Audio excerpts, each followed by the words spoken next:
இறுதியாக செப்டம்பர் 27ஆம் தேதி நாமக்கல் கரூரிலே தாவேக தலைவர் விஜயின் ரோட் ஷோவானது நடைபெற்றது. அந்த கரூர் துயரச் சம்பவமானது பல்வேறு கணக்குகளை மாற்றிவிட்டது அரசியல் களத்தில் என்று சொன்னால் அது மிகையாகாது.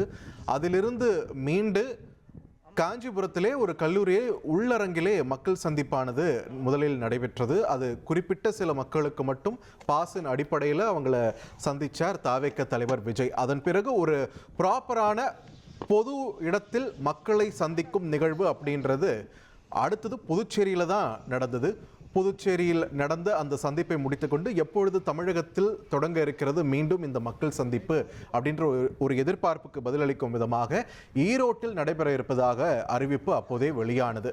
இந்த முறை வழக்கமாக இருக்கக்கூடிய கூட்டங்களில் ஒரு சின்ன சேஞ்ச் என்ன, இந்த ஈரோட்டில் என்ன சேஞ்ச் அப்படின்னு நம்ம பார்க்கும்போது இதற்கு முன்பு நடந்த அந்த ரோட் ஷோக்களில் அந்த கூட்டங்களில் விஜய் ஃபேக்டர் அப்படின்ற ஒரு விஷயம், விஜய் பார்ப்பதற்காக கூடிய கூட்டம் அப்படின்ற ஒரு விஷயம் தான் இருந்தது.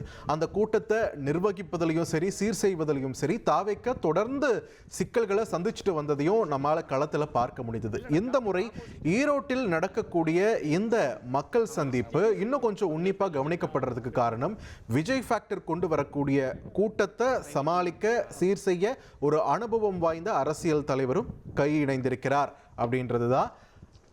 முன்னாள் அதிமுக மூத்த தலைவரான செங்கோட்டையன் தாவேகாவில் இந்த இடைப்பட்ட காலத்தில் இணைந்தது, அதுவும் அவருடைய சொந்த ஊரான ஈரோட்டிலே இந்த கூட்டம் நடைபெற இருக்கிறது அப்படின்றதாலவே இது இன்னும் சற்று கூடுதல் முக்கியத்துவம் பெறுகிறது.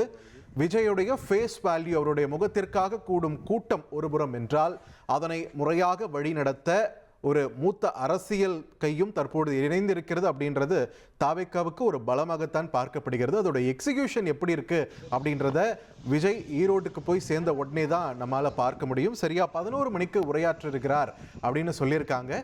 ஸோ தற்பொழுது மணி 10 போகுது. இன்னும் 2 நிமிஷத்துல இன்னும் கொஞ்ச நேரத்தில் கோவை விமான நிலையத்திலிருந்து இந்த தனி விமானத்திலிருந்து இறங்கி புறப்பட இருக்கிறார். அவரை அழைத்து செல்வதற்காக அங்கே பேருந்தும் களத்துக்கு வந்திருக்கிறது நம்மளால பார்க்க முடியுது. ட்ரெண்டை ஃப்ரெண்ட் ஆக்கிக்கோங்க. தந்தி டிவியின் சப்ஸ்கிரைபர்ஸ் அண்ட் ஃபாலோவர்ஸ் குடும்பத்தில் நீங்களும் இணையுங்க.